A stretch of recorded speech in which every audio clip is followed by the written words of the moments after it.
Isaac and Israel, this day let it be known that steady, mate, thou steady. art God, and that I am thy servant, Lord God of Abraham. Hear, oh hear me, Lord, and answer me. Lord God of Abraham, Isaac and Israel, oh hear me, oh hear me.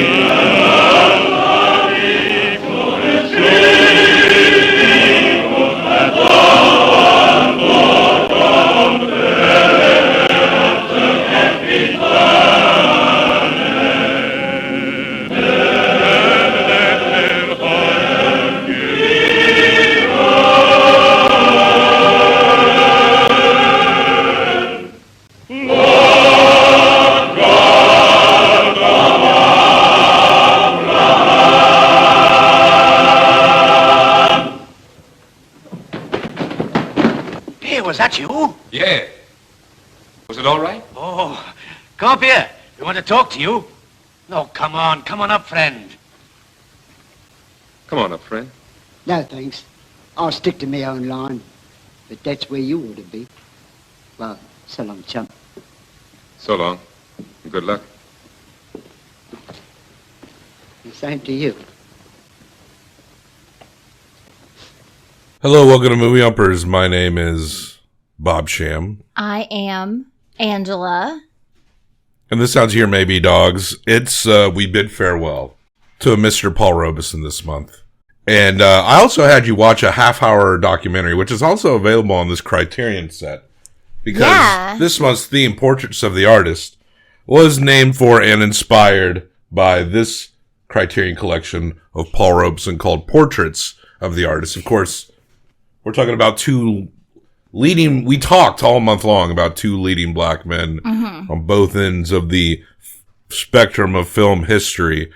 And Paul Robeson has been our classic choices. And I have fallen in love with him. And even more so after the documentary, Would you make love to him? You're going to need a flashlight and a shovel. I was going to say, I think he's dead. Yeah. The documentary, I think, is called Triumph of the Artist. It's not Portrait of the Artist. Right. Sure. But it's on Max, so watch it. It's only a half hour long. Yeah, it's 30 minutes. And it's a lot of information. Like, it's really totally well, beautifully narrated by Sidney Poitier. It's very good. Now, Paul Robeson, big labor organizer, big workers' rights guy. He spent a lot of time in the old Soviet Union.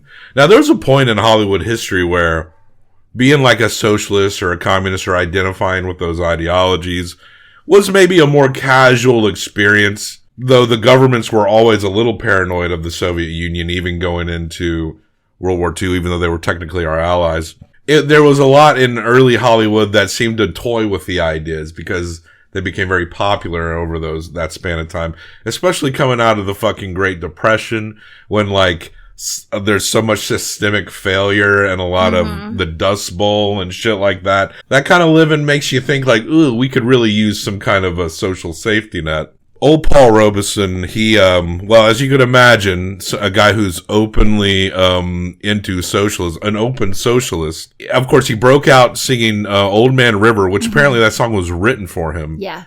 And he changed... Makes sense.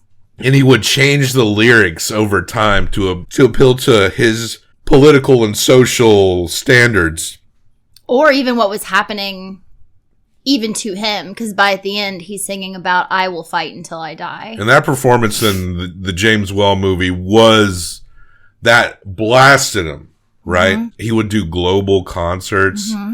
Did very well. But it was all so that he could speak about what he believed in. He wouldn't perform just a concert for the heck of it. When he would go to like St. Petersburg or Moscow in the Soviet Union, they treated him like a king. And he spoke about like how unracist they were. But at the same time, he was also a global celebrity. Part of his thing was he was talking about how things are in the U.S. And there's a point at the end of the documentary where he's speaking and he says, I'm very glad that we have now, like, desegregated schools and, you know, all these things are, like, changing and happening. It's my understanding that this, like, global opinion of America was a big part of making these changes, like these changes starting happening. And I'm glad to have been part of that because he was going to other countries talking about what was happening in America.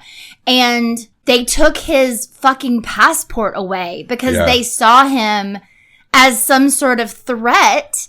He wasn't going over lying. He went to Rutgers, was on a championship football team. They erased him. They did what we always talk about Stalin doing. Yeah. Like, they literally did that to him. I wonder if they've had to have put him back in by now, right? I don't know. I don't know. Well, the documentary said... This documentary's old. Sure, but the documentary said, at least at the time of the documentary, like, the team that he was on is the only team that's only lists 10 players. Yeah. Because he was a champion. He was the 11th. And he was the 11th. The biggest fucker on the team. Yeah, you know he was MVP. It's preposterous. I know. Yeah, they just tried to erase him. Of course, he openly went to communist countries and shit. You know, I don't know exactly how Jackie Robinson felt because American public kind of pushed Jackie Robinson into the forefront to kind of represent this black view that countered Robeson's view. And it's hard to say where Jackie Robinson was. Maybe it was kind of like a mid-20th century black celebrity version of the Booker T. Washington, W.E.B. Du Bois debate. At the same time, you could imagine all this pressure Jackie Robinson is in. He's surrounded by all of these white people. He represented the desegregation of that sport, but it's not until all colors can be as mediocre as the white guy is when it's truly desegregated, right? Absolutely. So he's got this, you know, all these white people around him just demanding he be the good black man that represents their values. So it's just hard to say. I haven't seen that Jackie Robinson movie. I wonder if that touches base on that. But an interesting little thing I read about. Robeson then, he was 10 years he couldn't leave this country. He couldn't even go into Canada. Yeah, you figured they'd want him out of the country. Well, no, because they thought he was a bigger threat abroad. Yeah, I guess so. And I guess at They the might have been right. time, and if they didn't put him on television and they didn't put him on the radio, they can kind of keep him squashed for the rest of the world at the time. Now it would be impossible. He could just go online. But at the time, you could kind of bury someone. But what he did for that 10 years is he focused all of his attention on making things better. I think the short documentary, just go watch it. Yeah. It's essentially about erasure. He was buried, and he's someone that deserves to be known a lot more about. And he's controversial on multiple levels, especially from in a very jingoistic Western point of view. He's certainly going to remain. This man would have been beyond his peers even today. No doubt about it. But go check that documentary out. It's only a half hour long on Mac. Triumph of the Artist, Paul Robeson. But Paul Robeson said that of all the movies that he had made, The Proud Valley was his favorite from 1940, directed by Penn Tennessean. And he said that because he felt like The Proud Valley was, of all the films he did, the one that represented workers and labor in a respected and honorable light. And apparently this movie might have been attempted to be blacklisted at the time by some British government. He's going to the Soviet Union and being like, Americans do not want a big war against you, you know, trying to kind of assuage and he's arguing for peace more than anything. Absolutely. Peace and equality. But, you know, England's still very paranoid about Russia. And so many wanted to blacklist him. If this were somehow before the war broke out, or that this movie was kind of almost set to be a very much a socialist kind of movie. And you kind of get that vibe, but as we got it from this point on as a movie that's made right during the war, essentially. Absolutely. They're talking about Hitler. You do get that socialist undertone, but it's not overt. It could be kind of, it's just about anybody can kind of respect a worker to some degree, right? Well, and, you know, like you said, it does show the workers in a very good light, but they do also have those debates within the movie of people who think that they're somehow less than. Yeah. because they're miners and they're doing this mine work, and this woman doesn't want her daughter to marry. They have to march towards the owners of all these mines. Mm-hmm. And because no one will respond to their letters. There is labor organization in this movie, no doubt about it. But we're talking about the Proud Valley. Yes. Good. Also it stars Paul Robeson, Edward Chapman, and Edward Rigby, and Simon Lack. Edward Chapman plays the guy he meets when he arrives into the town. And Edward Rigby is the hobo guy that sings bad songs on the streets. Yeah. At the beginning of the movie, he jumps on a train and he meets this little guy, played by Edward Rigby, who says that he is always on this train. You shouldn't have known I would be on this train, because he basically lands on him. And he's like, "Oh no, I'm sorry, dude." He's like, I'm just looking for work.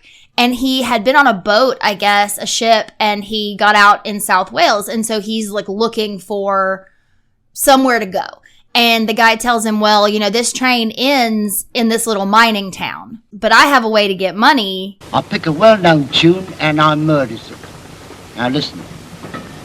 And when your friends desert you at the time of your downfall, you'll find that your mother is the best friend of them all. Surely the people in these valleys won't stand for that noise. Why, this is one of my best districts. The more you hurt them, the quicker they pay you to go away. So you can do this with me, right? And so they start going through the town and they're singing badly. That's how it begins. So then he's in that town and the miner guys have a choir and they're singing a song and their soloist is not there. And when it gets to the solo part from this road, he just starts singing that part. And the director, who's like the patriarch of the family that we get to know in this movie, he's also the director of the choir, and he hears him and he's so excited and he's like, let's keep going. So they basically finish out this whole song with Paul Robeson on the street. The second it's over, he runs to him and he's like, was that you? And of course the song is great. Amazing. Combined. And amazing. And if my number one criticism of this movie is that we don't have like 5 more scenes just like this. I know. That we get a little more singing in the mines. And then we get the performance. At the end. But the singing kind of lowers. And they're singing when they're like organizing and marching. But it feels just more like transitional. Mm-hmm. And I never wanted something to be a musical. Almost a pure musical.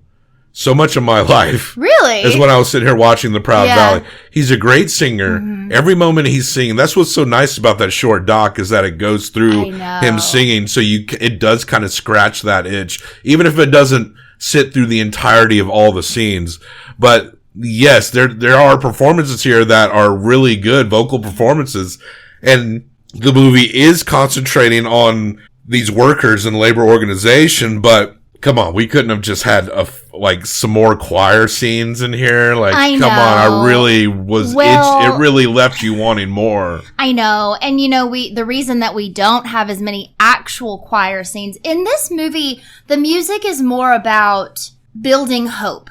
Yeah, the music is more about like when they're depressed, they sing, even in the mine. It's how they keep their spirits up. Absolutely, and this man, this choir director, he just like takes Paul into his home. His wife doesn't want him at first, but it's not because he's the only black man in town. It's because they don't have room or money. What you talking about? Where with us? I'd like to know. Oh, we'll find room for him somewhere. Somewhere? Dick Parry, have you forgot that we have 5 children of our own sleeping in this house? No. Well, I don't know what to make of you. Oh, come now, Mum. Think what it'll mean to the choir. You and your old choir. Why don't you bring all the members of your choir to sleep here? Make a barracks in my house and have done with it. Oh, come now, lovely. Don't think you can get over me this time with your own nonsense. Oh, come now, Mum. Let me go. Listen. Too much I have listened to you.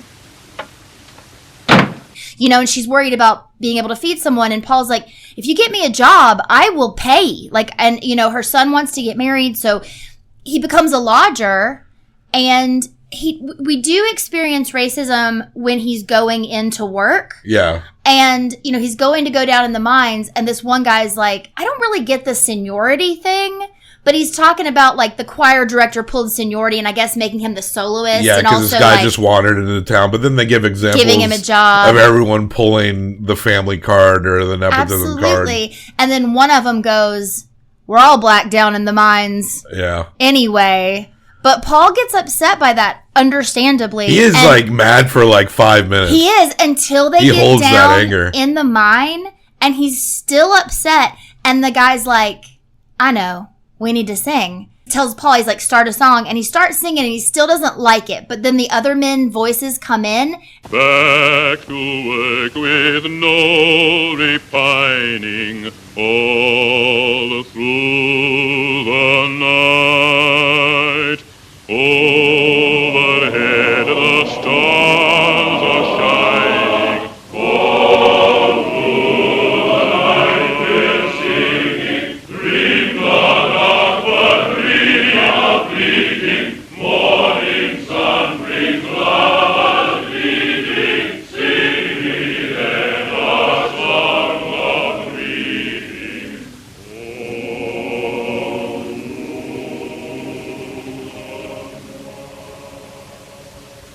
In that moment, even though that man up there was being like an asshole and trying to exclude him, down there it's a brotherhood. It's a brotherhood, yes. So and he is a very big part of it. So they're working in the mines, and then something terrible happens. A guy's pocket some flames, and this whole, like, probably like a third of the choir dies, right? Essentially. Yeah, and then Paul, he brings out the Edward.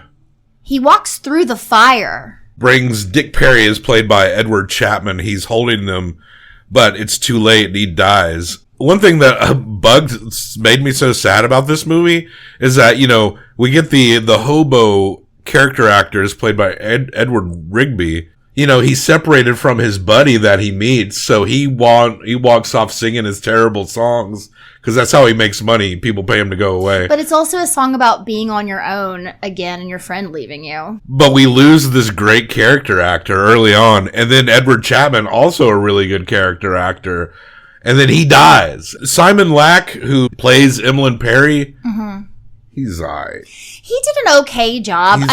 He was fine. But yeah, the fact... The father made such a strong impression that it is crazy to think really about good. He's only in a third of the movie. He established the moral compass for the household. Absolutely. Moving forward. Yes. And the moral compass of Robeson, because after he dies... his character's name is David Goliath. Yeah, David Goliath. Like, in these British movies, it's like, what do we name the black character? Just take 2 biblical character names and just put them together. David Goliath. He doesn't leave the family. He's trying to contribute to their household. He feels responsibility. While things are tough because the mines have shut down since this incident. So they're just picking scrap heaps and shit. And this is another thing that I really liked. And I think it speaks to Paul's sentiment of this really, like, shown them in a positive light, is that these men are on the dole and they don't fucking want to be. Yeah. They want to work. They're not just like, oh, I'm just going to go get my check and go fuck off. Like, all day long, they're picking this heap, trying to find coal. Like, they're doing everything that they can. Emlyn's writing letter after letter to the owners of the mine, being like, we want to try to reopen. We'll go down there ourselves and see if we can get through it. It's the only thing to do in this Welsh town. Yeah, but none of them... But you know what I'm saying? Like, a lot of people would be like, oh, well, they're on government assistance, and so they're just happy to be that way. That's not the case. Yeah. And 99% of the time, that's not the case. People don't want to do that if they don't have to. Now, it should be there if you need it. What people want is dignity. Exactly. And if a job's not going to provide it for them, they're not going to respect it. That's just the case. Emlyn's ready to give up because the whole thing is he'd been going to school and he'd gotten the certificate so he could be a manager at the mine or something, but that was right, like, the same day that the terrible thing happened and his father passed. He's trying to get married, and there's all this stuff going on, and so he's ready to give up. And David Goliath goes and talks to his girlfriend and basically tells her, like, you gotta go tell him. He basically manipulates a little bit to get her to go tell him that I want to be with you. Let him hit that shit. I mean, there's one part where they talk about, there's like a cute thing at the beginning where they're flirty. And he's talking about more than kissing or something. And she's like, well, you'll find out when we get married. This movie does have a kind of a vibe of magical black man comes and helps the white town. I think it's a little more obvious in America when they do it, because you can have you can actually have more than one black person make sense in an American movie. A movie set in Wales, it kind of makes a little more sense. There's not going to be a bunch of black people hanging around. This is true. So 5 men, David and Emlyn and 3 other guys, start out to walk the 270 something miles to London. Way more than Oliver Twist did. Yeah, way more. They struggle, but they make it, and they start singing for money at some point. And they get there, but when they get there, David's like, y'all go in and talk to the men. Yeah. I'm going to sit out here. You've got this. He's like, no, they're probably racist, so go in there and just argue on behalf. And they're open to doing it. But it's dangerous in the mines, and the gas pocket's got to be sealed. But because the war is about to happen, they're like, we need the coal. So if we can reopen, it's worth it. But they have kind of a quota, right? Like several tons that they got to figure out how to get out of this mine to get their jobs going and moving again and getting this gas pocket sealed up. Yeah, and there's a man in the room who actually is like a specialist of mines or something, and he's like, I will personally come with you to your town and lead this expedition to reopen. And so they do. They go into this mine, and it's quite dangerous. Like, they're pretty good at playing up the drama of the mine. And at one point, they encounter a gas pocket behind a closed door, and then a collapse occurs. And it's kind of a drawn out collapse. It does look pretty good. Like the way the sense of impending danger, it is pretty well done. Even if we're well done with the harmonized singing that you want so bad by this point of the movie, we do get a little convincing danger here. And so, a few of these men, including, David and, Emlyn, are trapped in this rock, and it's pretty solid.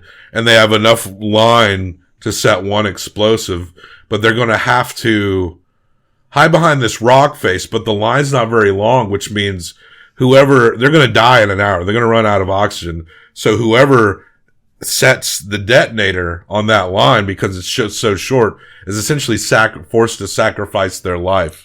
And they try to do they put a rock in one hand, and they do kind of like a drawing to see who it's going to be. And it's going to be Emlyn. And before they even draw with Emlyn, David's already like, no, I will do it. Yeah. And then Emlyn's trying to be strong, and he's like, no, it's me. I've got to do it. Tell my mom this and this and this. And David actually ends up punching him to knock him out, because they're so weak already. So, because they're, like you said, they're running out of oxygen. And so he punches him and puts him around the corner. All the best, son.